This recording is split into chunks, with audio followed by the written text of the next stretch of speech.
Good afternoon, everyone. Thank you all for joining us today. So we're going to go ahead and get kicked off in just a bit. Before we do, I just want to quickly thank the Fresno Center for hosting us today. You guys have been amazing. It's made our job a lot easy, from the setup to making sure everything is good. We really appreciate it. So I just want to give you the mic to provide some welcoming remarks. Thank you, Efren. My name is Pal Yang, the President CEO at the Fresno Center. Very happy to be chosen to host this particular community event. It's so important that, you know, as one community, we come together. We're able to talk about the good, the bad, the ugly that's happening in our city. It impacts all of us. It doesn't matter where you live in the city of Fresno. It impacts all of us. Just so happy to be able to host this and welcome our Attorney General, Bonta, to the city of Fresno. He's been at the Fresno Center 3 times. Once when he was an assembly member and then twice as the Attorney General. Prior to this was with Congressman Jim Costa here as well. So thank you for coming out to Fresno, and then also welcome the mayor and our police chief and all of our friends and partners that are here with us. This is such an important topic in our community. A lot of our victims are also here today to share their experience. And you know, under the mayor's vision of One Fresno, it starts with us coming together like this, and then resources that are coming from the state capitol to also provide it to us here in the community as well. Because those of us that serve our community, we see everything, we deal with everything, and it's a struggle, and it's hard. It's hard when you have empathy, you have the passion, and you care about your community, and you don't want to move. We want to live here and we want to stay here, but we want to be safe. We want to be provided the right resources that are needed in our community. So thank you for being here. Cool. Thank you, Pal. Thanks to the Fresno Center. And thanks to everyone here in attendance. I'm really excited to see that the majority of folks I sent an invite to RSVP'd and were excited to attend, so I really appreciate that. I just want to quickly introduce myself. My name is Efrain Boteo Cisneros, Community Outreach Specialist for the Office of CARE. CARE stands for Community Awareness, Response, and Engagement. It's an office that Attorney General Bonta established as one of his top priorities in 2021 to make sure that we're connecting with the public in a good way. And one of the other priorities that he had was tackling hate crime. So we've been hosting these hate crimes roundtables throughout the state of California. This is our 12th roundtable in California, so we're very, very excited for that. Excited to hear from you all. So without further ado, we'll go ahead and get the conversation going. We'll turn it over to the mayor of Fresno, Jerry Dyer, to provide some welcoming remarks, and then after that, we'll provide some time for Attorney General Rob Bonta to also welcome the crowd.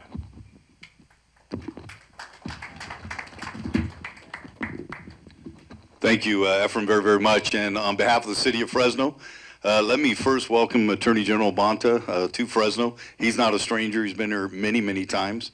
He and I got to spend some time in the back room just talking about a lot of issues, but personal issues as well, about our families and how we grew up and so forth. And I think that's really our life experience is what gives us the heart that we have, and hopefully determines why we're in our public service. So I want to welcome him, and then a special welcome to all of the panelists, but all of the community members as well. Thank you for taking time out of your busy schedule to be here for what I know to be an extremely important topic that oftentimes is misunderstood within our communities. And unfortunately, when we talk about the issue of hate incidents and hate crimes, oftentimes underreported. To the degree that it's difficult in law enforcement to have a true measurement of the impact that has on a community. But I can tell you, my 40 years in law enforcement, I know how important it is for a law enforcement agency and city government to be able to respond immediately and take each and every case serious, because it only takes one incident, whether it's a crime or not, whether it rises to the level of a crime or not, to create paralysis in a community, to create fear in a community. And that is not the way any of us should live or need to live within our community. You know, we have the philosophy of One Fresno, and it's easy to say, and it's hard to live. And that means that regardless of a person's faith, who they love, their skin color, their party affiliation, the neighborhood they live in, they're important people. And everyone has value.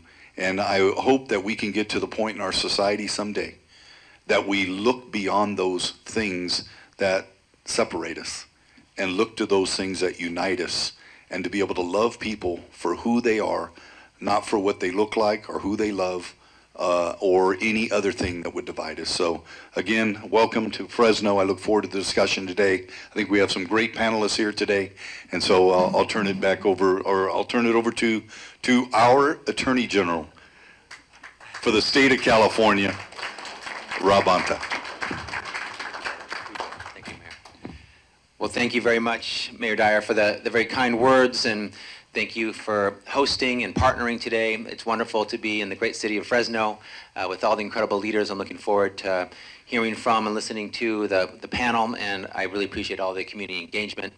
I think I was here just 2 weeks ago, and I'll be here again in the near future. One of the things I committed to doing as Attorney General is being an Attorney General for all of California, and that means showing up and being with the community. We think we are at our best when we are at the table listening, learning, identifying solutions and pathways forward together with community members, meeting them where they are, where you are, and working together to take on our common challenges. And I really wanted to thank the mayor. I really appreciate how he leads with love, and how he really uplifts compassion and empathy, and how he sees the inherent worth and value in every human being, no matter who you are, where you're from, how you pray, who you love, how you look. And we need more of that in our society. We tend to too often focus on the fewer things that divide us rather than the many things that bring us together and unite us. And we're seeing that in some of our political rhetoric nationwide and statewide. We're seeing it at the micro level, and sometimes in how people treat one another, and resorting to violence too quickly and too often. And we can do better. We must do better. And we're seeing it play out in hate incidents and hate crimes. And they are increasing. We have the data at the California Department of Justice, and they are increasing year after year across every category. That's the top line. And while hate incidents and hate crimes are not new in California or in the United States, neither is community members and leaders joining together in response to address and overcome and take on the hate and work to reduce it. And I know we're going to have a robust conversation. There's a lot of issues to discuss. We know that hate crimes are underreported. We know that education on the front end can help prevent hate incidents from occurring and hate incidents from becoming hate crimes. We know that victims, when they're attacked, it's not just the individual who's the victim of a hate crime, it's a whole community who's the victim. And that healing is important. And that victims and survivors deserve support in the way that they need it. Culturally competent, with language access when necessary, to help heal and overcome trauma. And so, you know, I have gone to the big cities throughout the state of California to listen, learn, discuss, and plan for how to address hate crimes. We've been to 11 of the California's biggest cities with mayors and leaders, and proud to be here in Fresno as part of our 12th meeting. And I do want to just put a highlight on some of the data that we've seen. That between 2021 and 2022, hate crime events increased by over 20%. Racially biased events increased by 11%. Religiously biased events increased by 39%. And hate crime events involving sexual orientation increased by 29%. And those numbers are striking. They're stark, and they're numbers. And we can never forget that behind every one of those numbers, every data point, there is a person. There is a victim. There's a person who's loved by others, a family person, a brother, a sister, a mother, a father, a daughter, or son, who was hurt, who was attacked because of who they are. And that's wrong, and we can do better, and we will do better at the Department of Justice. We've made addressing hate crimes a priority. We've created a racial justice bureau to take on acts of racism, and we created a hate crime coordinator to work with our local law enforcement partners throughout the state and our community leaders. We've provided new guidance and resources to help address hate crimes and to help people find the services and programs they need when they need them. We've encouraged district attorneys to have specialized hate crime units to work with impacted community members and communities that are being hurt and targeted. And then, of course, our community awareness, response, and engagement team. We feel we need to go out into more communities, listening, dialoguing, learning. For too long, the DOJ had been a place that was bureaucratic buildings with people in suits inside behind security. And that's not who we are, how we want to lead. We want to be in the community, listening, growing, learning, at the table, and in dialogue. And I think that's how we can really make progress and make action. So the data is tough to see and hear, but you can't fix a problem unless you face the problem. We have to confront it to address it. And I'm proud, grateful that we're confronting it together today, and that we have a wonderful group of leaders who are going to share their perspectives and their views about how we move forward together. And I'll end where the mayor began, which is I hope for and envision a place where people are not judged by who they are, where they're from, who they love, how they look, and that we can focus on the unifying principles and not the things that divide us. And it's not going to happen on its own. It's not going to happen by happenstance. We need intentional, deliberate action to get to the place that we envision that we all want to go to together. So today is one step in that direction, and again, proud to be in Fresno. Thank you for having me.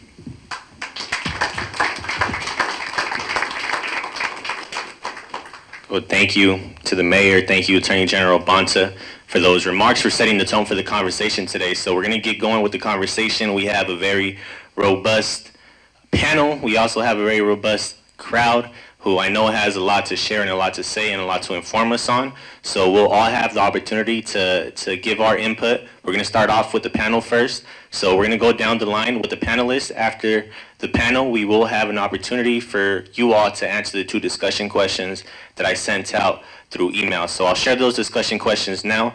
The first one is, what is working in your community to address hate crimes? And the second one is, what do you need from the Attorney General, Department of Justice to make your community safer and make your initiatives stronger to address hate crimes? So I'll go ahead and kick it off with the panel. If we could do first, before we get into the discussion questions, just a brief introduction of our panelists. So if you could share your name, organization, title, and we'll go down the line, starting with Chief Paco Valderrama.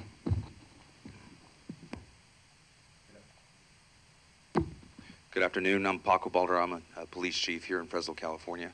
Almost 3 years. It seems like the time has flown by very, very fast. And thank you for this opportunity to be here today and address a very, very important issue in our community. I want to make it clear that I'm not here so much as to speak, as much as to listen and try to answer questions. But this is a topic that is extremely important to the Fresno Police Department, to all the law enforcement, because it impacts everyone, everyone in Fresno, not just our minority communities, but anyone who is being targeted simply for existing. So thank you very much for the opportunity. Hi, my name is Cindy Loyang. I'm the program manager for the Fresno Center. I'm not for the Fresno Center, for the Stop the Hate program here. And we've been doing this work for the past year, and I'm looking forward to having a deeper conversation around this. Good afternoon. My name is Nandeep Singh. I'm currently serving as the Executive Director of the Jagado Movement. In this capacity, really just to listen, learn, and share with my fellow panelists. April? Hello, my name is April Taylor Salary. Pronouns are she, her, and I am a board member of Trans Emotion and a member of the LGBTQ community in whole. We've been an organization for 10 years, and I've been on the board for the last 4. Good afternoon. I'm DJ Kreiner. I serve as the senior pastor of the St. Rest Baptist Church, where I have served for 10 years as a senior pastor. I also serve as a community activist, community leader surrounding issues of social justice. Hi, my name is Mike Rhodes. I'm the executive director of the Community Alliance newspaper. We have copies in the back. They look like this. And we have been the recipient of a state of California library system grant to address the issue of stopping, how do we stop the hate? I'm looking forward to talking to you about that today. Cool. Thank you for the introductions, and then we'll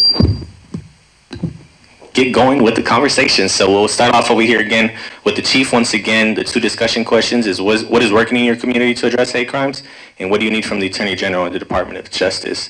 So each panelist will have about 5 minutes to answer the discussion question, and we'll go down the line. So we'll start off with the chief. Thank you very much. As far as what is working, let me just say this: we have a long way to go. We're not where we need to be as far as addressing hate crimes and addressing some of the fear in our community, but it is a work in progress. I believe what is working are the partnerships, not just with local law enforcement here in the Valley, but also with California DOJ, who has been very helpful in funding, collaboration, technology, assistance. Just this year, the Attorney General mentioned stats. That's because his office put out this document right here, which basically categorizes and tracks all the hate crimes throughout the state. Very difficult for a law enforcement leader to make decisions based off of, thoughts, ideals, opinions. We need hard stats as far as what is happening. So I really appreciate the partnerships with law enforcement. Also, our federal partners. The U.S. Attorney here for the Eastern District, Phil Talbert, has been very proactive. He actually put together a hate crimes task force, which Fresno PD is part of. So this information sharing has been very useful, and also in seeking prosecutions for these types of crimes. I think community outreach is another big step. I mean, just the fact that I'm here today to listen, to try to learn, to try to appreciate people's perspective. I have a saying that goes, it is impossible to police a community that doesn't trust you. And trust doesn't happen overnight. Trust doesn't happen just because you have a title position. Trust happens because you build relationships. Even if you disagree sometimes, just building relationships and having a relationship of trust. The Fresno Center is a great example. Since day one, they've been here to inform us, to collaborate with us, to invite us to various events, and the Fresno Police Department tries to be very active in that. It's not just enough to enforce the law.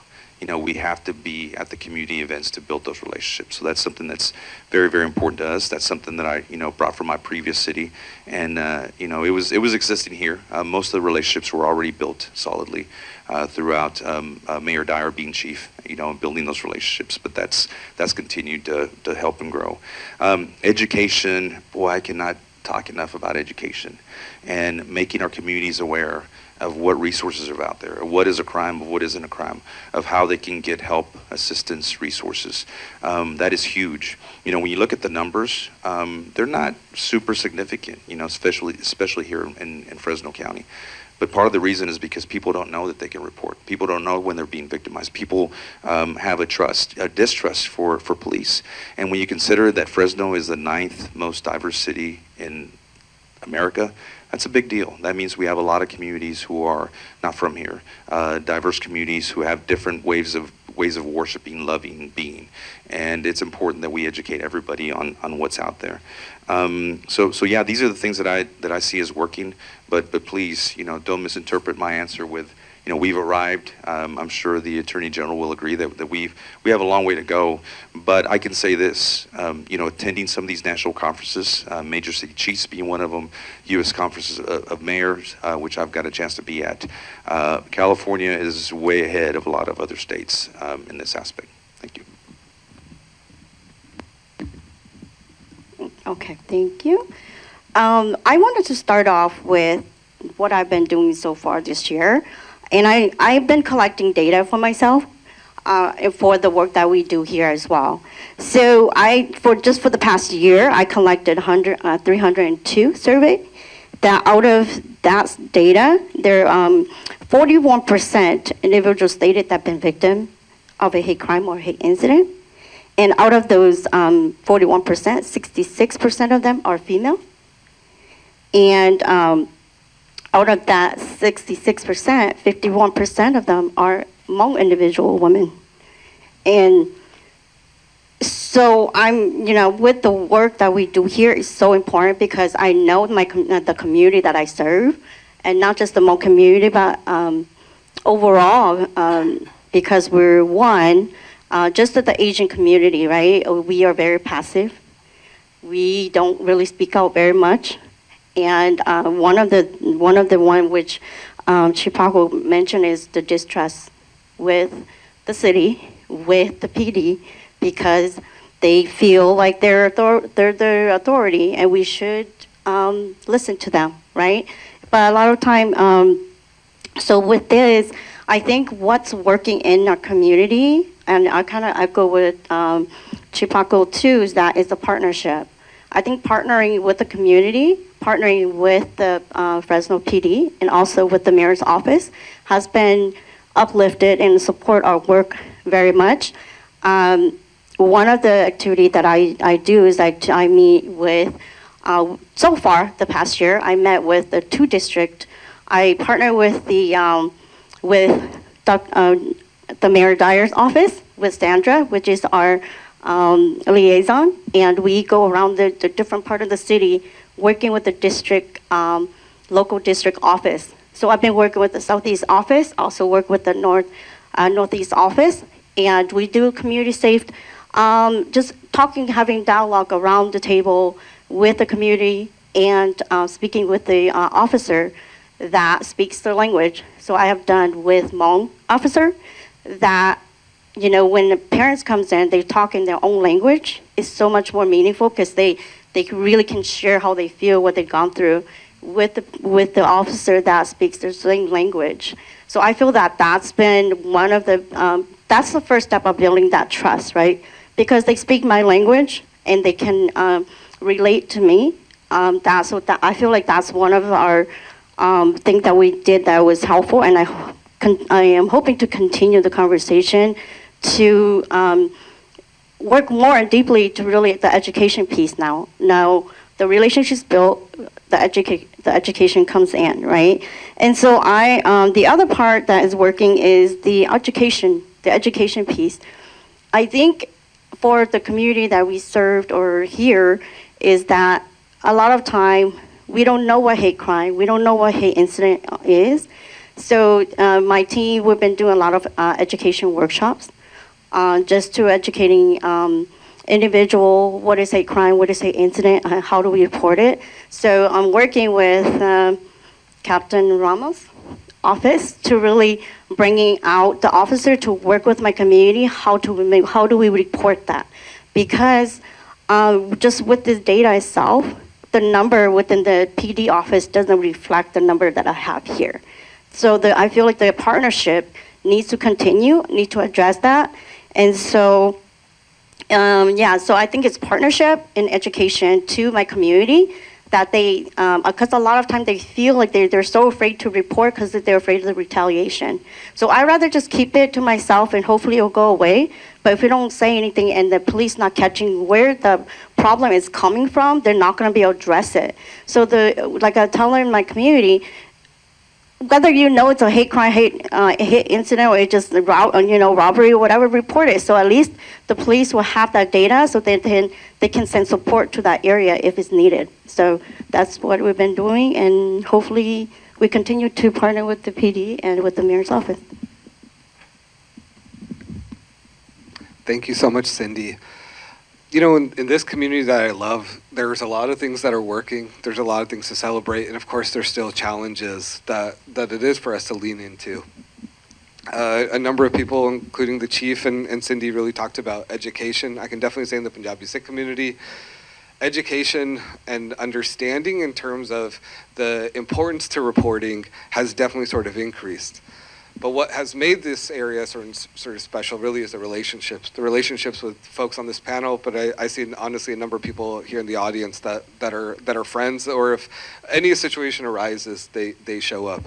At that time, Chief Dyer, before he was Mayor Dyer, I really got to see sort of his humanity in our conversations when certain incidents happened in our local community, whether that was Amrik Singh Bull some years ago in West Fresno.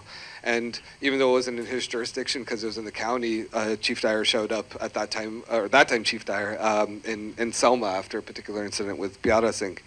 But these incidences still continue, and it's really sort of these relationships with community, with folks sort of around this area. What else is also working is our partnership with the Attorney General's office, and really the way he has supported and really been a champion for the California Department of Social Services Stop the Hate initiative, where we've been able to do especially some intersectional work with LGBTQ Punjabi youth who normally feel extremely ostracized in terms of within the broader community, but oftentimes even in their own families. And so we've been working with sort of a group to kind of be like a fiscal agent in some ways, so that they can tell their own stories, and they're building out an oral narrative and archive project. Other things that we've been especially sort of proud of is people just stepping up. There was a recent incident just once in Colorado Park when it was a member of Parks, it was a city employee who actually stepped into what was a hate incident and de-escalated the situation, but also contacted PD to make sure that that was properly reported. So it's really been just community members standing up. Very similar to, so these are many things that are working.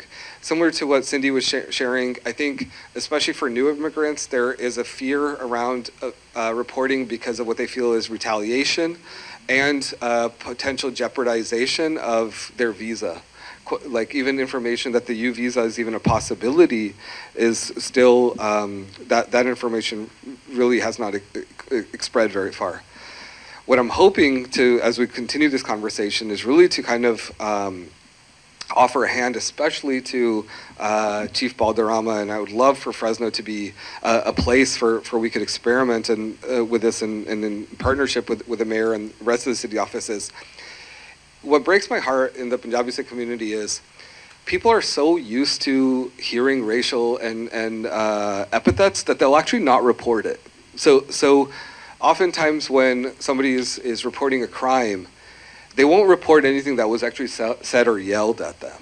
And so we've been talking to some attorneys in terms of maybe there's a question of how even some of the forums may be in terms of if there's best standard practices, where officers may ask that question. During the crime, did the person say anything to you? Because oftentimes they'll share potentially the incident that happened, but never any of that larger sort of context. And then we say, well, why didn't you share that? And oftentimes they have to go by the officer's notes later, and they said, well, they didn't ask me, or I'm just used to people saying things all the time that it never crossed my mind to actually report that. And another thing I think that's really important, and it's not so much, and I think the Attorney General's office and the DOJ has a role potentially, if we can do something really powerful here locally to help spread that, to other law enforcement agencies. And I guess my sort of last request really is not necessarily directly at the Attorney General office, but it's our friends in the media here on the panel, but also in front of us. A smash and grab at Target, I know, gets a lot more media play and a lot more reshares and retweets. And sometimes conversations like this don't. So I appreciate you all being here to cover these. But I think it's really much more talking about what's happening in the community, the conversations we're having in the community, and the real sense of connections that we're building with each other, the relationships and the partnerships. I think these are some of the stories that we really need to tell about our narratives, about our city, our community, our region, our state, and more. Thank you.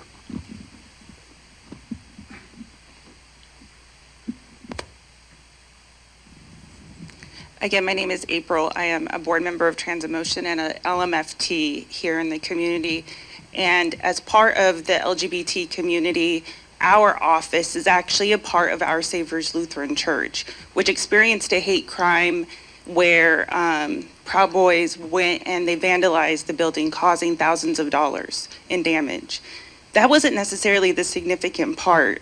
The part was that this is a place of worship where many people find safety and where many organizations find safety. And that was taken away from us and away from the members of that congregation who opened their arms to us as different communities, organizations that have our offices there or hold our events there.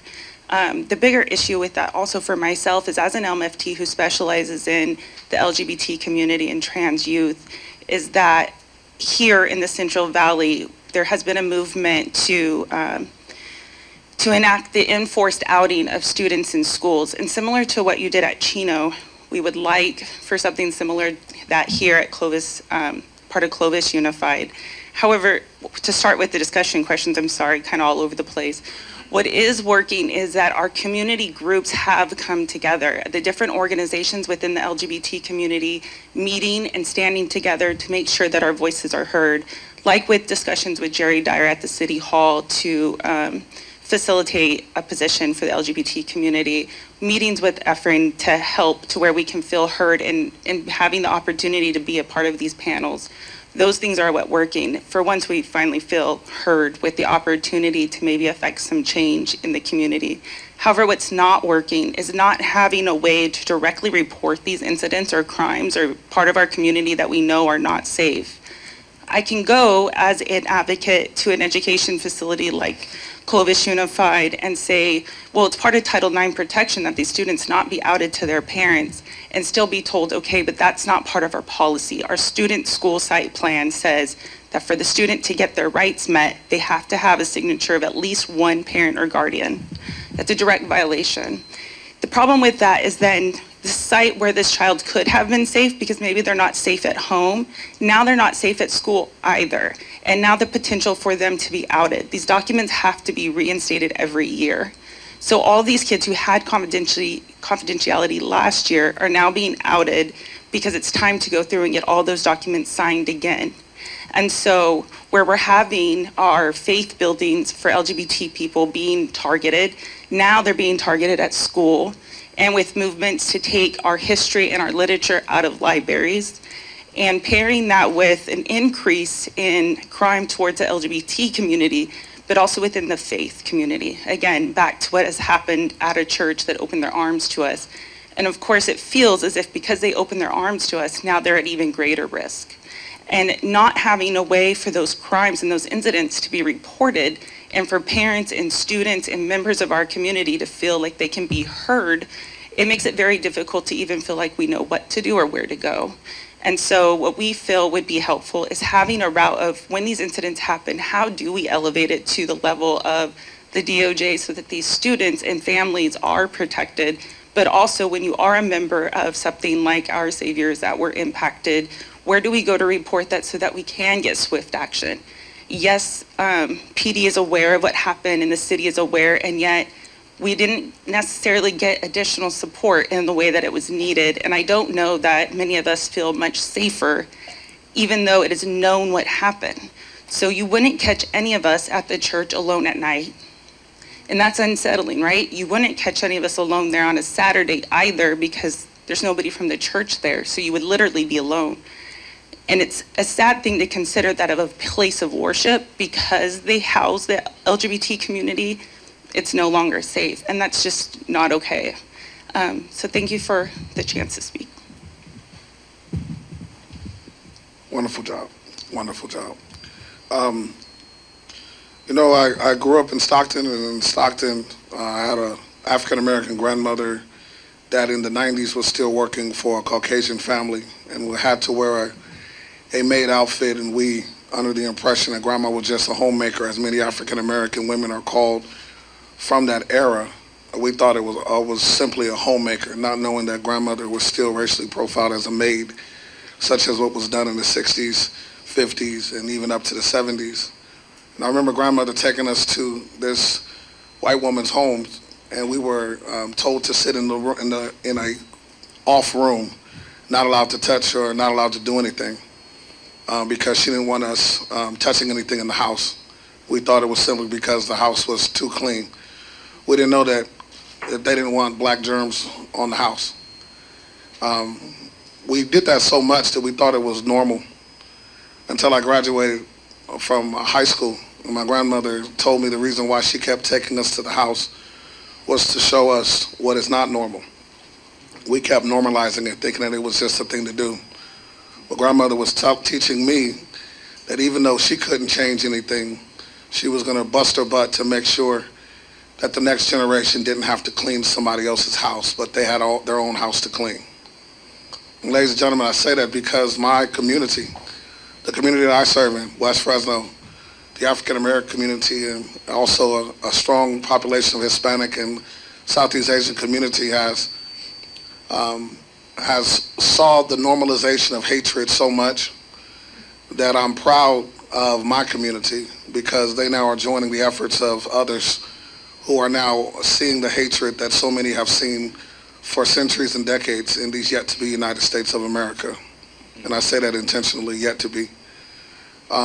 What is working, Mayor, is I'm finding that my community is starting to report and push against the hatred of other communities because they see that it looks so familiar. Y'all will catch that when you get home. What is not working is they are now not reporting what is occurring in my own community because it's normalized. That's just how it is. And I'm not satisfied with that whatsoever. So yeah, we may not hear the issues of racism against the African American community, but we do hear that there are many in our community that will not report issues because they're afraid of their immigration status, or they're afraid what would happen if they did make a report. With that, you all, I don't know how we can sit and be satisfied, but I will say, bro, what you said is real. I wonder if we didn't have the first story that is posted by ABC 30 or by GV Wire, that breaking news isn't that there's another gang-related or possible gang-related violent crime in Southwest Fresno. I wonder if that would change the narrative of the way people look at my community that I serve in. Because there are a lot more churches, Brother David, than there are liquor stores in Southwest Fresno. Yeah, there's a whole lot of them. And it's interesting because there's a lot more people that frequent those churches than they do the liquor stores. And not every African American that is killed because they're a part of a gang. Sometimes they just pass away. So I will say what is working is the unity that is being formed in Southwest Fresno because of individuals like B.T. Lewis, who works under our mayor to bring as a community liaison that is giving instruction on what things are happening, warming centers and cooling centers, certain information that wasn't given prior to. And so there probably wasn't a lot of reporting, right, of folks that were freezing cold. Was just reported if they were killed. Interesting, right? I will say that's working. But what I think could be done a little bit more to our Attorney General is the publicizing of things like the Ripple Board that many of our community are engaged with, that reports civilian complaints that happens with police officers that folks are stopped unjustly. We've discovered that in Fresno, because of the relationship that we have with our police, especially those community leaders, that whenever there is something that is done, it seems like it's a little unjust.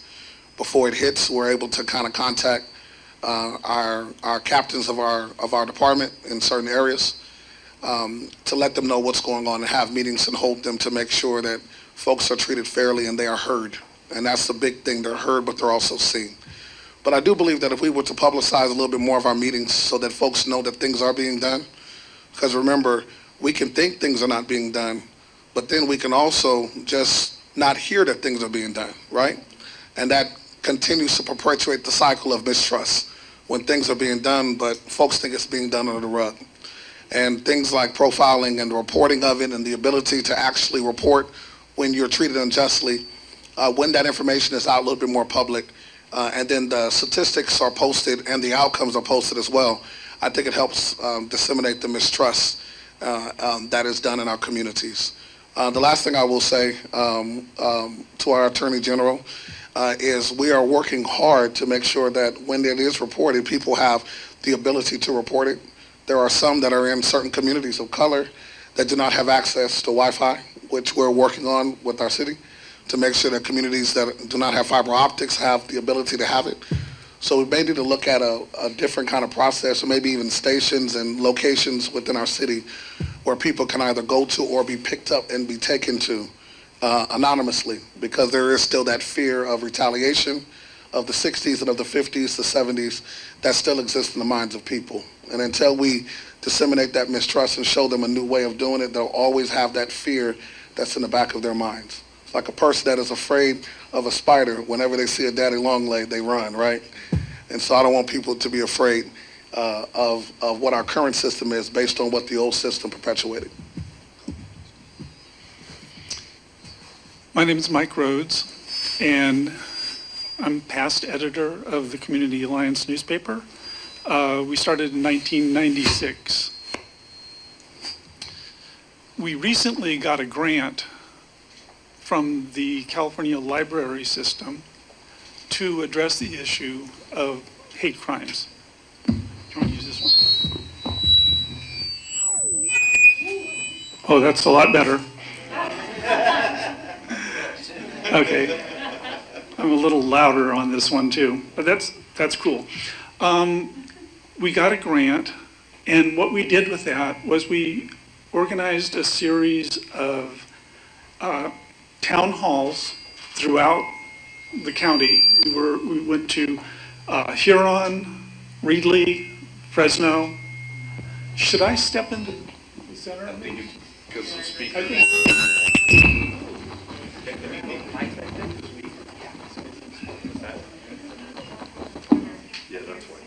Yeah.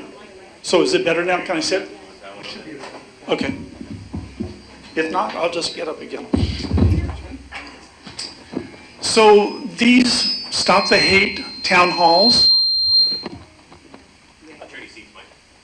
I'm just going to step over here. Yeah. Everybody knows I'm not Ephraim. So the town halls that we held in these rural communities and in Fresno were really unique because they brought together people. We had built a coalition of about 35 community groups that supported these. And the thing that was really unique is we had law enforcement coming to the events, giving presentations about how to report hate crimes, which is something outside of what we usually do. You know, there's a certain hesitation to bring law enforcement in, and we did get some criticism for doing that, but it was very valuable because they can talk to people who are fearful about what the correct process is for reporting hate crimes. And we intend to continue that. We have another grant from the library system that will continue this work with more trainings and more information to the community about how to report hate crimes and hopefully how to stop them. That's the goal. And I think one of the ways that we stop hate crimes is by modeling the behaviors that we would like to see in the community. And I'll give you an example. There's actually two. One is in Reedley, we had a very interesting presentation by Indigenous women that talked about murdered and missing Indigenous women and how they were not taken as seriously as other crimes. And there's a lot of evidence for that. And so equally protecting people who are vulnerable and disenfranchised.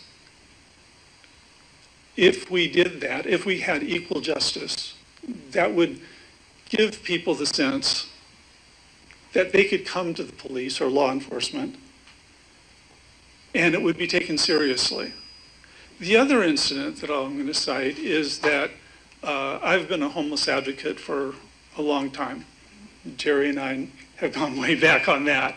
And you know, there's a way to address homelessness, treating people with dignity and respect, and that they will be treated like any of us would want to be treated.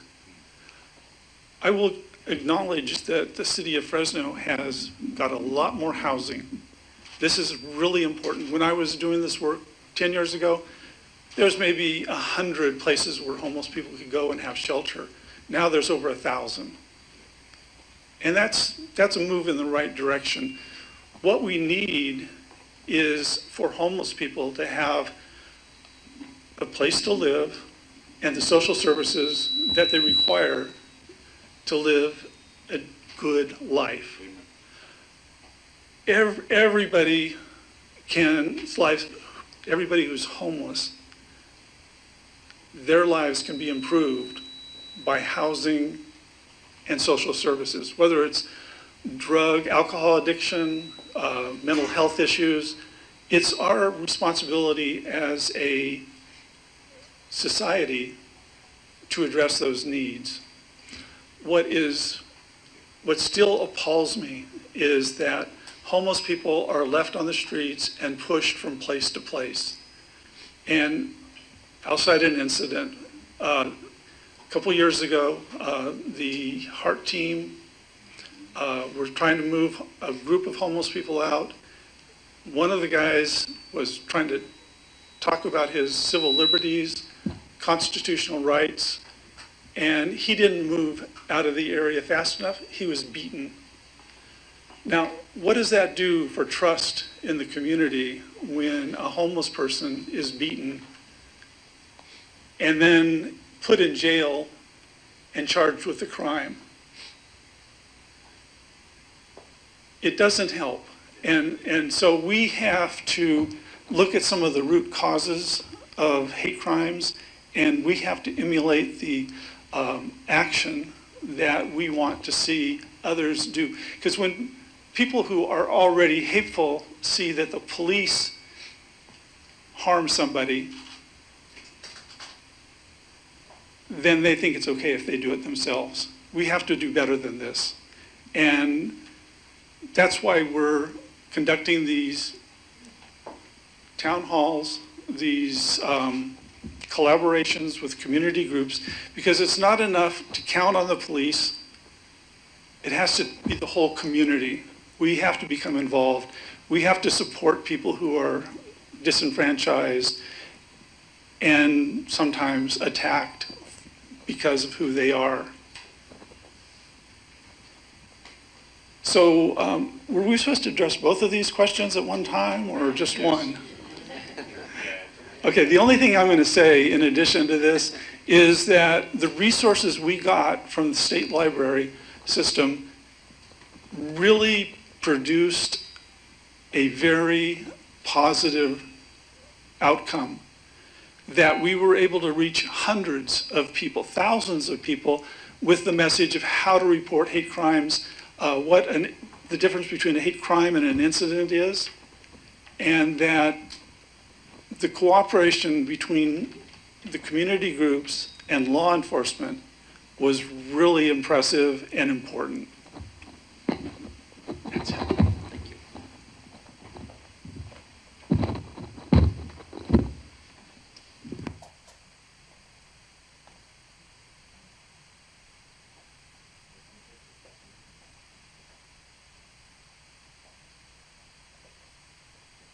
Mic check. All right, great. So to all our panelists, thank you all so much for sharing a lot of nuggets, a lot of gems that we could pull from.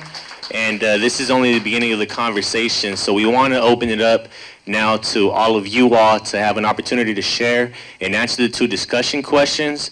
So we have a mic up here. Feel free to walk up to the mic. I'm going to ask my colleague Angel, who's coming up right now, to be a floater with the mic as well. So if you don't want to come up to the mic, you can also just let Angel know he can walk up a mic to you and share. So the way we'll do this, if you just want to raise your hand, and then we'll go from there. So we're just asking just to be mindful of time, to keep it at about 2 minutes. That way we give the most opportunity for folks to share out.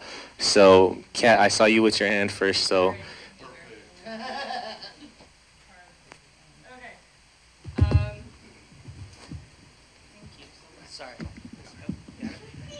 Hi, so my name is Dr. Kat Fober. I'm a member of Trans Emotion, but I also wear other hat, being a professor at Fresno State. So, and just to add what April has shared, and to address question number 2, what do you need from the Attorney General, Department of Justice to make your communities safer and make your initiatives stronger to address hate crimes? As many of you know in this room, and especially on this panel, especially our Attorney General, the issue with stopping hate crimes is how to prevent violence from happening to vulnerable people. A key to this is what many have said, especially Mike has said, is access to resources, most importantly shelters and housing. We do have shelters in Fresno, and many of our shelters do take HUD money and therefore should be accommodating to the LGBTQ community. But as our 2022 LGBTQ housing report has showed, they are not. Transgender people are especially vulnerable in these spaces, being outed as trans by staff as well as those using the shelter, not giving appropriate accommodation, or simply just being denied access, which causes the majority of unhoused trans as well as just general LGBTQ people to not seek these services and continue to sleep on the streets, in their cars, in vulnerable situations, which makes them just more vulnerable to violence and hate crimes.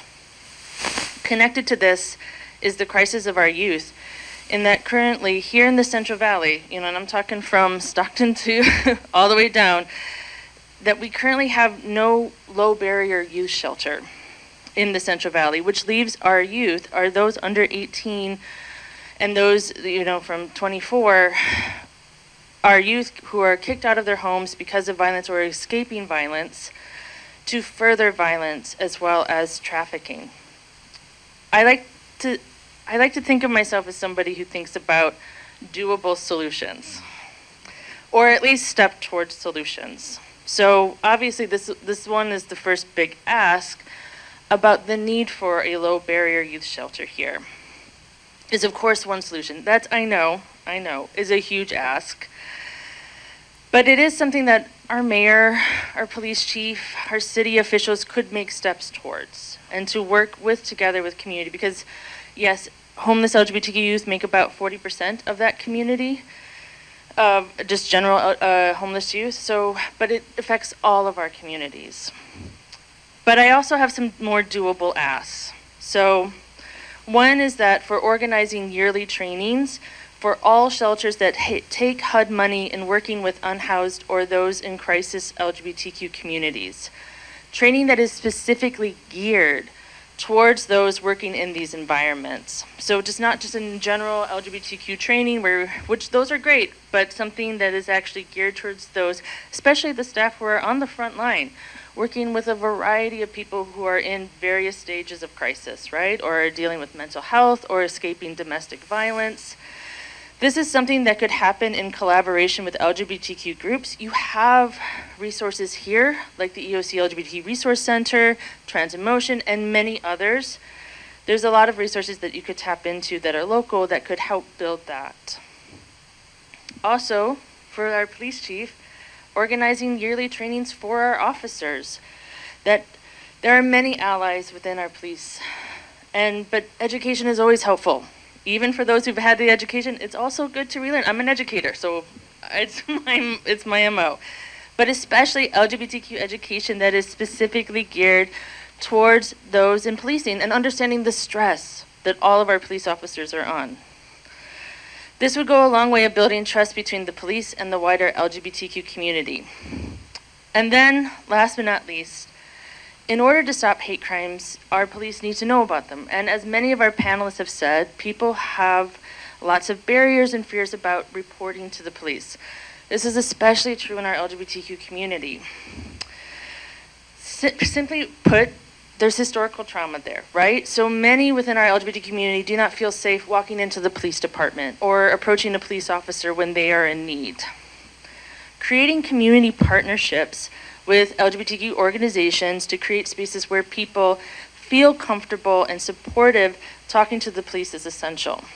For example, and this is just one example of many things that you could try, having a police officer hold what would be like regular office hours. You can frame it in whatever you want to say, but time at, for example, some of our LGBTQ centers, such as the EOC, for community members to come and talk with them would be a great step towards better communication and reporting, especially if you have the police officers coming at designated times. Then also the people who do come, they're already connected to support staff there. They can get them connected to counselors or just have somebody in the room with them that's part of the community.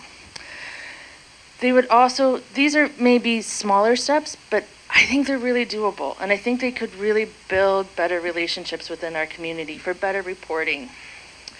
And I believe that this will be useful in just general better communication between our LGBTQ community and our police. Thank you. Thank you.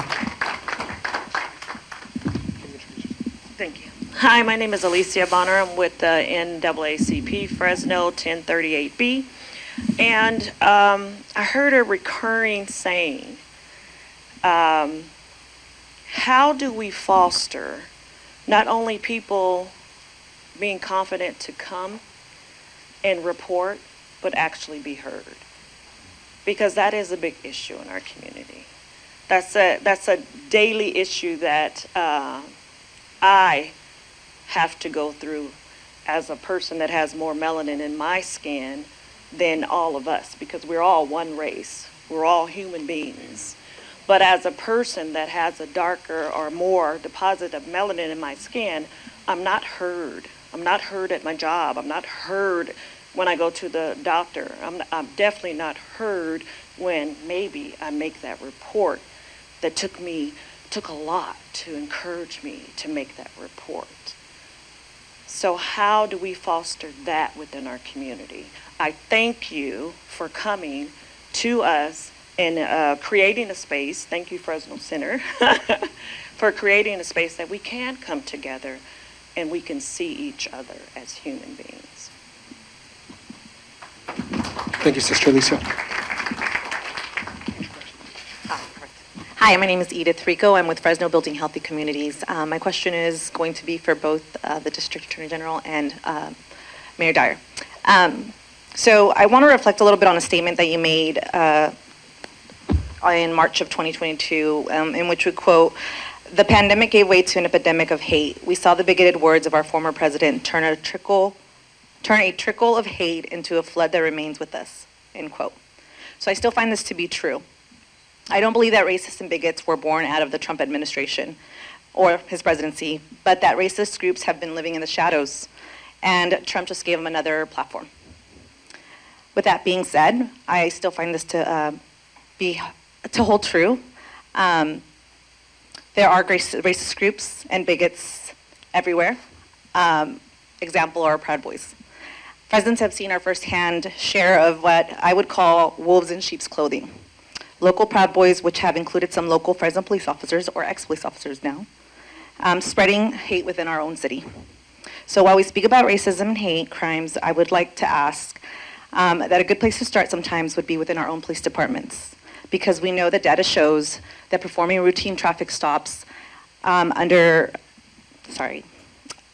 performing routine traffic stops based on racial profiling is not policing, it's racism. Hate crimes are a result of racism and bigotry.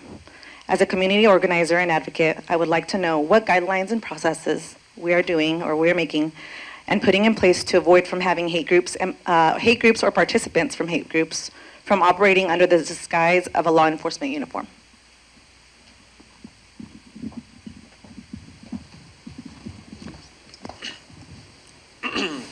Hello, my name is David Rasavong. I was the owner of Tasty Thai here in Fresno. My family and I, it was a family-owned and operated business that I opened for my parents. It was my way of honoring them for all the things they've done for me. Unfortunately, I say I was because we had to close earlier this year. We had received we were being harassed, we were getting threats, we were getting abused, and we were getting phone calls. People were even parked outside of the restaurant for over an hour, as we saw on the camera. And the reason for that is because there was a rumor that spread like wildfire online, an Asian stereotype, unfortunately, about abusing dogs. And it had nothing to do with our establishment. It was regarding a home that was nearby. And because we were an Asian-owned establishment, what spread like wildfire was that, well, obviously, there's an Asian restaurant, they must be associated, so therefore they must be killing, abusing, selling dog meat. And I didn't believe it when it happened. It did happen, and I woke up to all of this online. It was to my surprise, and I tried to direct message everybody. That didn't quite work, so I made a public statement. Eventually, when I realized how bad it was, I knew that we had to choose safety first, and that's the reason we closed. And the reason why is because my parents are immigrants here. They moved here 40 years ago, so they don't even know what social media really is. So I only could imagine if I wasn't at the restaurant, what would happen if someone that heard some baseless rumor would come and confront them. And I don't regret that decision. It was the right thing to do, although it was difficult. What I will say, what we've gone right so far is, although initially it was a lot that we were enduring, I will say that the community really came in show of support once the word got out what happened. City manager's office reached out to us. I appreciate that. Fresno PD, the Detective Zumker was amazing, kept up with us the whole time. And even community leaders like Lai Singh from the Fresno Center, even Cindy, everybody reached out. That part was also even overwhelming as well. So I have to say that everyone that reached out made it a lot easier for us to make the decision that we did was to close. And it was purely based on being safe. You don't know, it only takes one time for someone to come in and, you know, we don't even want to think about that. What I will say is the only place my brain goes to how we can improve or ask to improve is I can only think from my parents because they are immigrants here. And a lot of times I feel like people have almost the immigrant mentality as if they think, well, I'm almost living in a borrowed country. It's like they're not their own. So they don't want to voice anything because they're concerned about, well, am I going to get in trouble? Is there going to be retaliation? Am I going to get the support? They're almost more afraid to say something. And I think about that for my parents because I'm with them often, but I can't be with them all the time. So my only request would be to find resources or ways for people such as them that are maybe English is not their first language to be able to have access to, if they do have to report the crime, which many people don't in fear of retaliation, have the access to that and just to know, like, you know, maybe it's a familiar face, like Cindy had mentioned earlier about having police officers that can speak the actual language of some of the citizens that don't speak English primarily. If we can have those type of resources so that, you know, we got very lucky because I got a lot of support and I was able to get the word out and thank goodness the public listened. But what if I wasn't there? What if it was just my parents? What if they didn't know what to do? And what if something worse happened because they didn't feel secure enough to say something or report it? So that's all I'm asking for immigrants like my parents to have some type of resource, some type of a way to feel comfortable in making a report in those situations.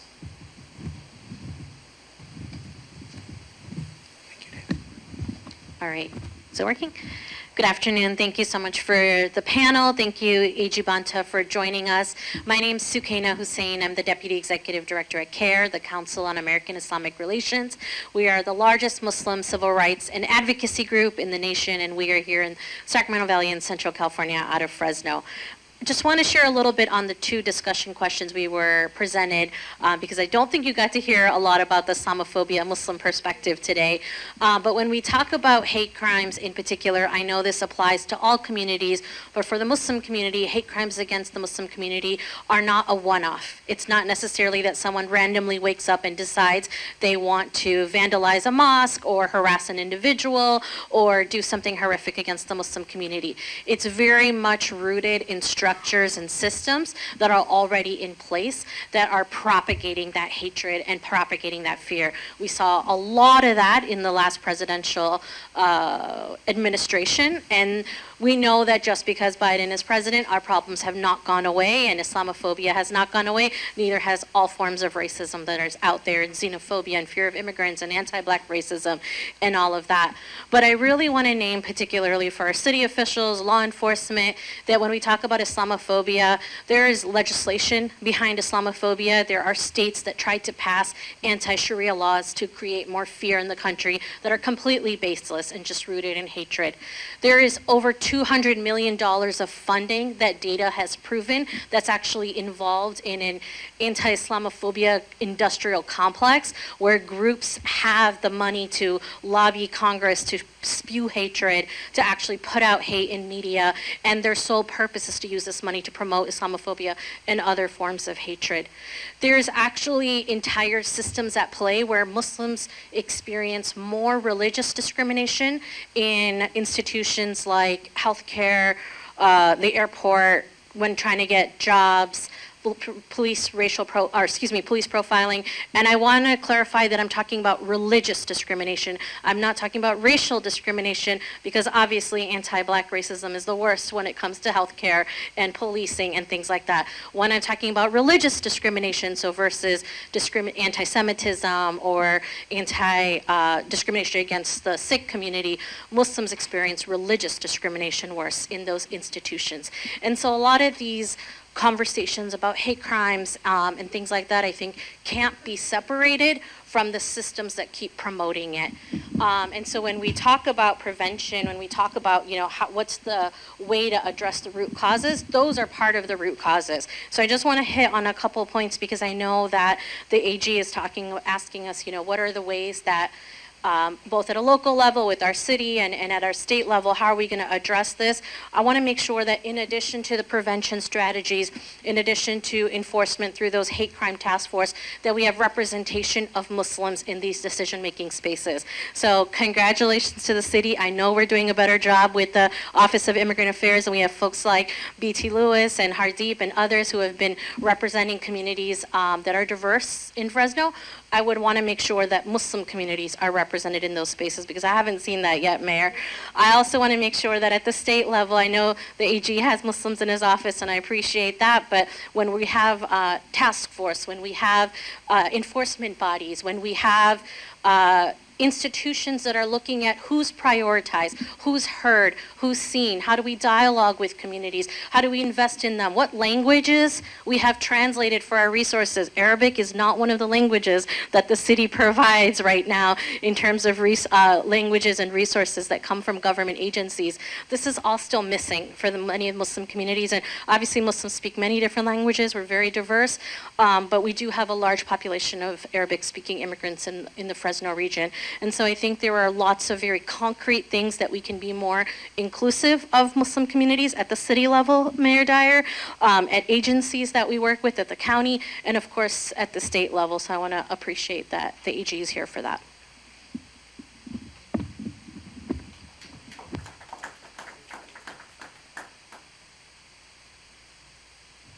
Hi there. I don't even know that I really need this microphone, but I'm going to use it anyway. I might back away from it. My name's Tracy Cisneros. I'm the volunteer coordinator for Fresno Rainbow Pride, which is a project of Community Link. Our organization is responsible for planning and coordinating the largest single-day event in the Central Valley. In addition to that, there's a multitude of wraparound events, other sub-organizations of Community Link that have direct impact on our community.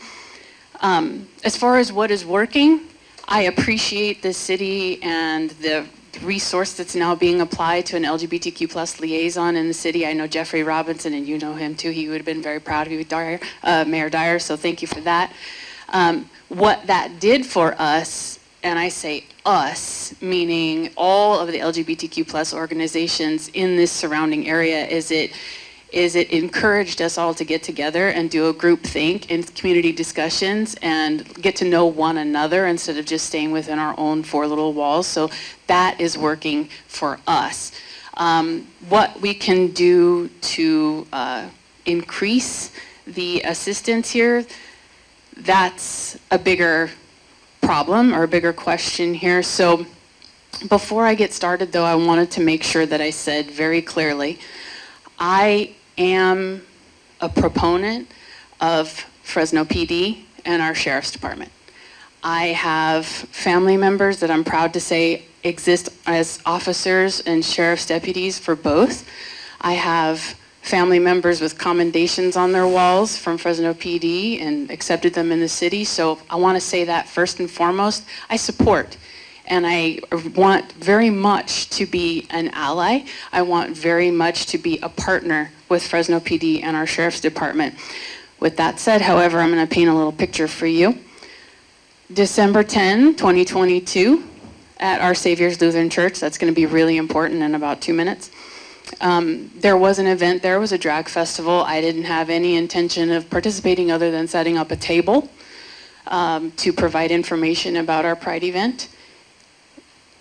That quickly changed when a swarm of black and yellow and Don't Tread on Me flags decided to come to the event and disrupt and strike fear into those that were there to enjoy the day, including very small children.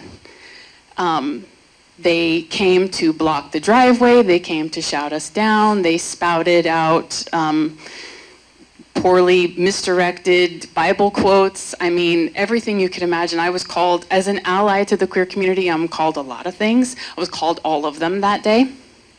So from my table, I decided to go outside and help direct traffic, to help make sure I created a safe path for those folks that wanted to come and attend. And when coming outside, I realized Fresno PD is there on the sidelines, which was cool. So I stood in the center, surrounded by all of them as they hurled insults, and PD sat there, didn't do much. At one point in time, and here's the other thing, I don't quote other people's stories, this is my own personal experience. You want to know more about it, you'll know where to find me, right?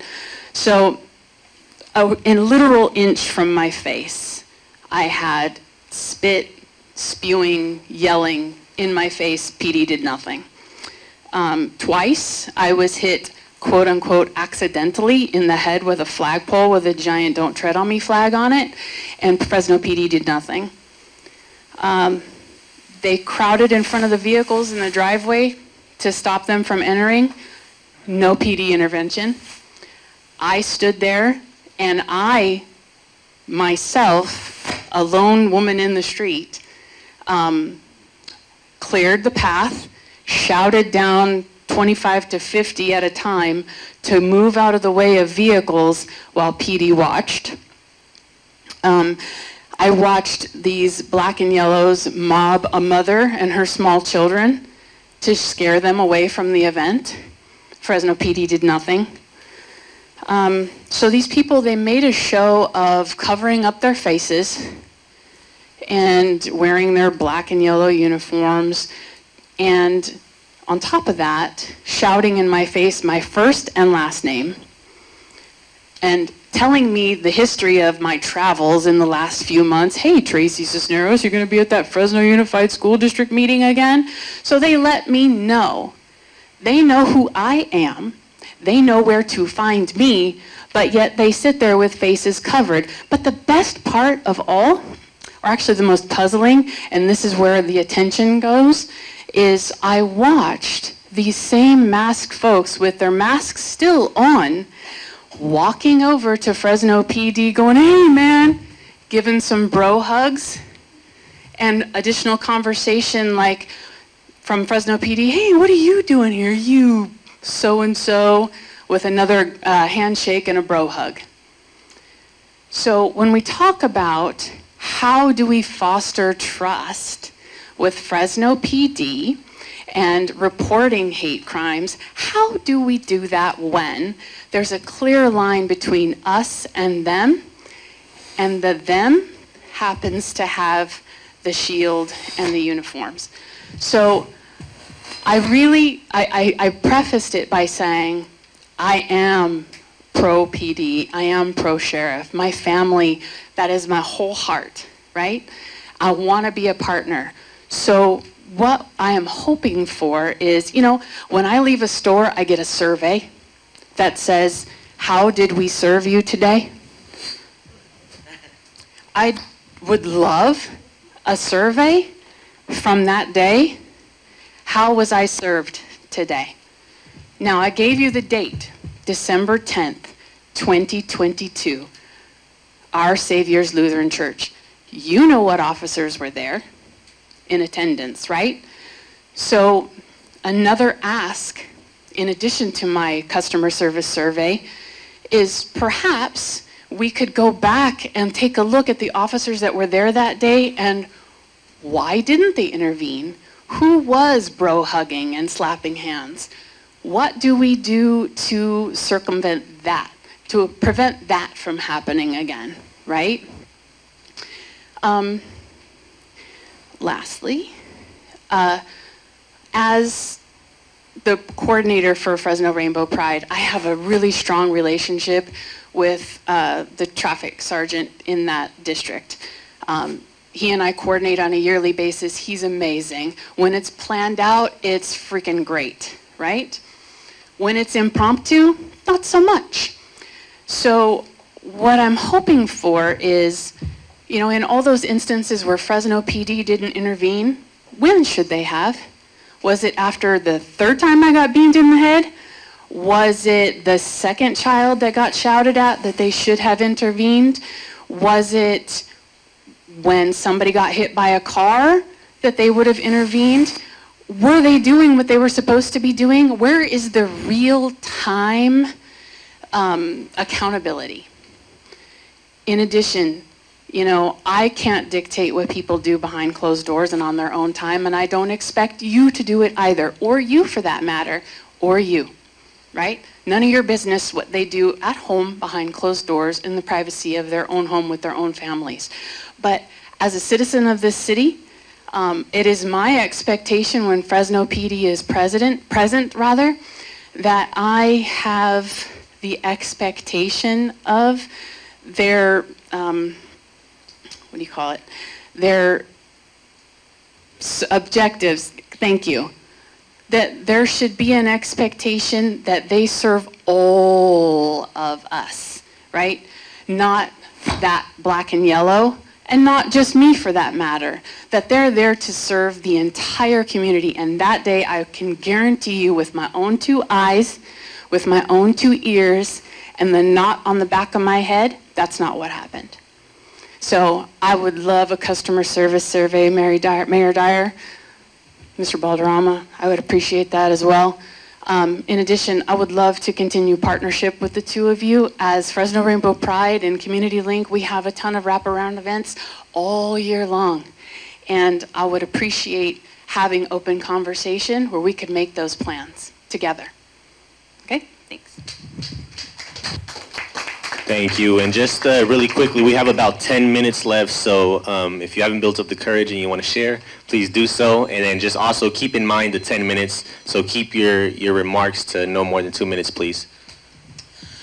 I will keep it short because Tracy, you beautiful woman, you did such an amazing and a lot of what I wanted to talk about was said. And I think what I can share as someone who I've been doing activist work in the LGBTQ plus community for 20 plus years.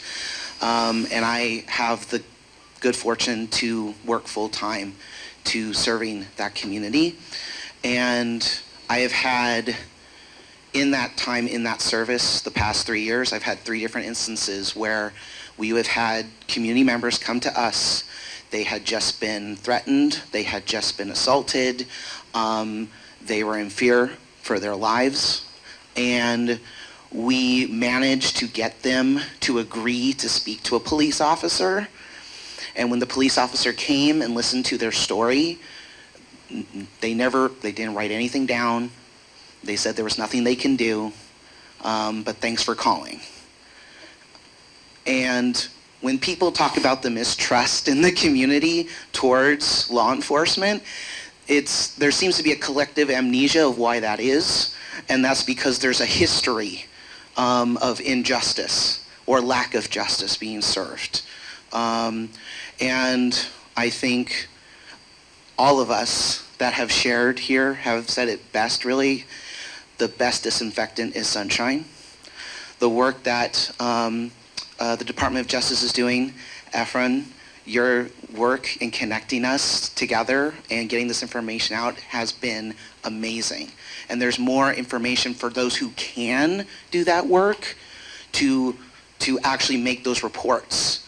But again, there's a lack of showing, of seeing that justice is at least being attempted at. So that's what I ask from the city, from Bonta. Keep doing the work, and please, folks from City of Fresno, please put that into your plans. Thank you.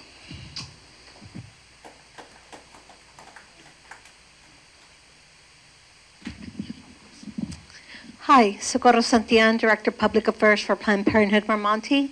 And I'm here representing our patients who are our LGBTQ, our houseless folks, our immigrants, our women. And, you know, definitely we've heard throughout the afternoon that there's a distrust, whether it's with the police department or with city folks officials. And it's, you know, what's historically has happened can continue to happen. We need leadership to step it up. We need, when there is hate crime, we need you all to call it out what it is and not sugarcoat it. We need you, for you to stand up and let them know that this city won't have it, not walk away and pretend that it didn't happen. So as we're working forward, I ask that, you know, you think twice of your actions. I mean, we've seen how the previous presidential administration impacted the nation overall, and we all knew that nationwide what we needed to hear. Well, it also matters here local. As the mayor, as the chief of police, you influence folks. You set the environment. So we are counting on you for that.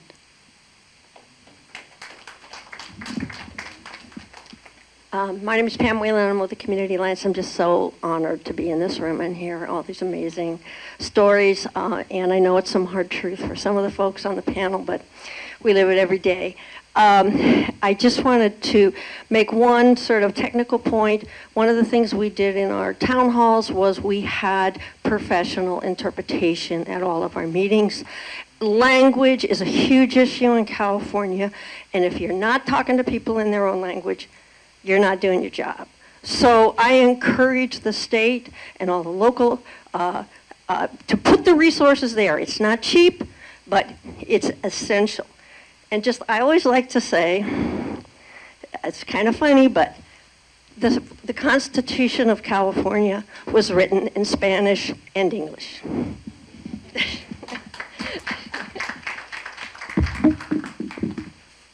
Anyone else? We have a few more minutes.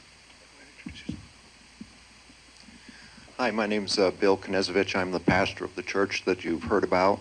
Over $50,000 damage done by the Proud Boys. And just for a credential, I worked in community organizing. I worked with Pastor Kreiner, worked with the mayor, worked with the police. Also, I've been working with the FBI, and I have to say, I ditto everything. But the FBI, they're the ones who bring us the most comfort, because we had a bomb threat 2 weeks ago. Came from Nigeria, which I thought, whew. But then it turns out that it was probably generated here, and they have their connections in these various countries that come back and send these things.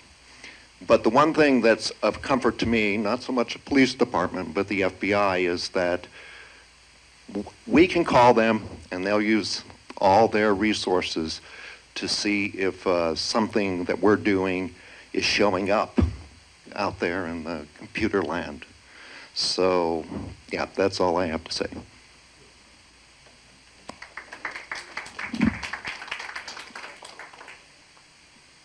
If that's the floor, Efrain?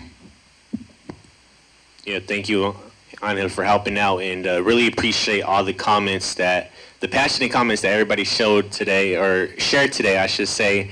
Fresno, my home team, y'all showed out today, so I appreciate for all those gems dropped today.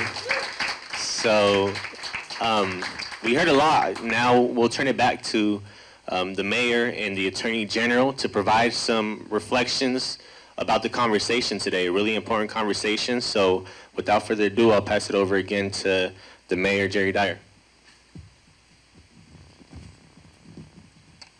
Thank you, Ephraim. I appreciate it, and I want you to know I appreciated the honest truth, painful truth that many of you spoke today, because if that is not done, then there can not be solutions to problems that we face, and there can't be healing.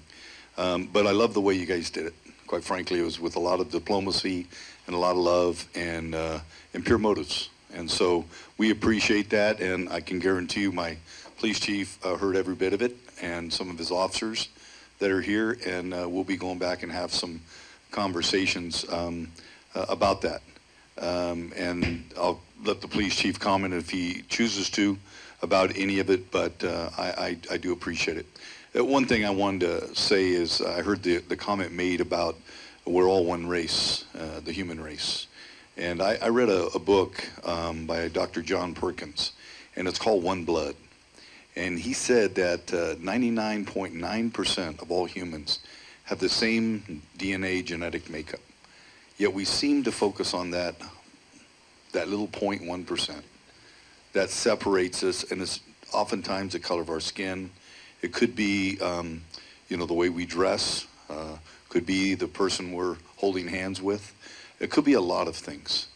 And I just hope at some point that we can get to the place where we just love people for who they are, and that we, you know, as I said in a church this Sunday that I spoke at, I would love to see us judge less and love more, because I think that's the answer to everything we're dealing with today. And from a perspective of investigating these incidents, you know, we can do a better job. There's no question. As a city, we can do a better job in the police department. And I am thankful that we do have the Office of Community Affairs that we've created. I'm looking forward to our LGBTQ liaison that's coming on hopefully this month, and having all those positions filled. So anyway, thank you everyone for sharing in a manner in which you shared, and I'm grateful for that. And my door is always open, Kat, you know. I'm open to all of you, and I want to hear. I don't want to hear what you think I want to hear. I want to hear the truth. Okay? Thank you guys. God bless you.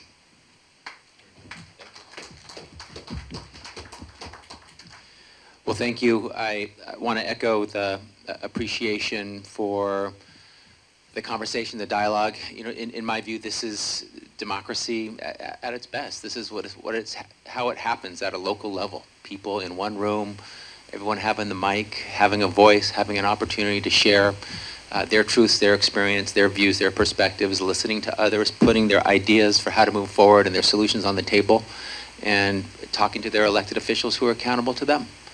And that's what we did today. And it wasn't always easy, and democracy is not easy. It is messy, it is painful, it is ugly sometimes, and it needs to be in order to move forward. So with great appreciation, wanted to say thank you for sharing the experiences, the stories that you experienced, endured, and appreciated, just as the mayor said, that while painful and unacceptable and disappointing, you also expressed a desire for improvement and a belief that it could happen, and a belief that the people up here can help make it happen.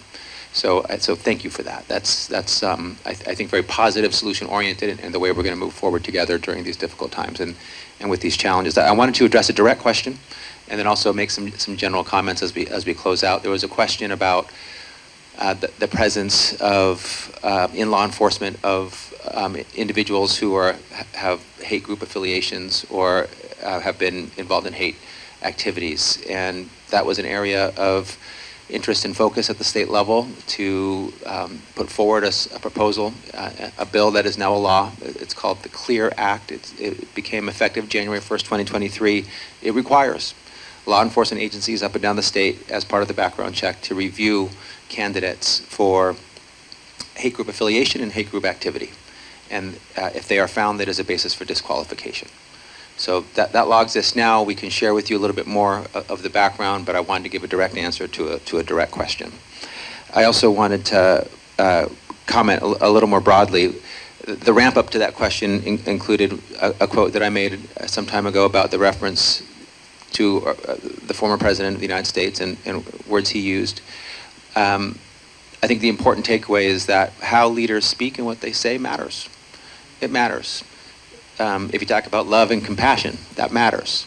If you talk about what unites us, that matters. And in a sensitive time when people were hurting and struggling, looking for answers, a global pandemic, we had a leader who pointed to a certain group of people and said it's their fault. And you can blame them. They're the scapegoat. Go do what you're going to do. You have license. And that just wasn't okay. It didn't create hate. Hate pre-existed that. But it put, in my humble personal opinion, put fuel on the fire when we needed calm and togetherness and commitments to one another. It was the exact opposite of what was needed, in my humble perspective. So I think we all today, I think, demonstrated appropriate commitments to one another in the words that we used and how we talked about our shared society and our common future. One thing I want to say, we discovered at the Attorney General's office that many hate crimes, and a hate crime is an actual crime, assault, a battery, a burglary, a robbery that has hate on top of it. A hate incident is when there's no crime, but there's an act of hate. So we found out that almost half of actual hate crimes are not identified as a hate crime and not investigated as a hate crime. The actual crime might be investigated, but the hate part's really important. It's important to a community when a community is wondering if someone cares, that someone attacked them because of who they are, that they want to be valued and seen. Hate crimes are very, very hard to prove. And in my perspective, when they can be proven, they should be proven, and they should be charged. And you need to develop the case, work up the case, look for the motivation, look for that hate part. It can be expressed in a social media post or a written diary entry, or it could be said as the crime occurs. There's a whole lot of different ways, but we encouraged our law enforcement and district attorney partners to build those hate crime cases when they're there and to look and see if they exist. I've heard a lot about the need for more safe reporting. And one good piece of news is that there's more reporting. We believe more people are coming forward, and a lot of that is because we're getting encouragement from trusted organizations, community groups that have built trust and earned trust and been in communities and said it's important for you to raise your voice. And sometimes the reporting is not necessarily directly to law enforcement. That might not be what everybody feels most comfortable with, but it's to a trusted messenger or a trusted entity who can then share with law enforcement. We need to continue to find opportunities to create more opportunities for safe reporting. Heard the need for more trust. Completely agree with Chief Balderrama's view that you can't police a community without trust. Trust is earned. It's not given. You're not anointed with it. You build it by your actions and your behavior and how you interact with the community. And I totally appreciate that perspective and the need for more of it. Was really moved, honestly, by the stories of allyship and support. Nothing more moving to me than a community that has faced its own pain, seen another community face pain, and standing up and being by their side and standing up for them. And that was expressed numerous times. We need more of that as well. And then finally, I just want to end on this. I think everyday Californians have an expectation, and they deserve to see their elected leaders get out of their silos, whether it's local or state or federal, whether it's in a police department or a mayor's office or a Department of Justice, to work together and to fight for their shared constituents. I represent the great people of Fresno, as well as all the people of California. The leaders here represent Fresno. We're here to work together, to fight for you together. So I'm just really proud to be at this table and in this room with all of the great folks in Fresno who at once understand the challenges that we face, but are more than ready, able, and willing to take them on to have a better day tomorrow than we have today. So thank you very much for having me.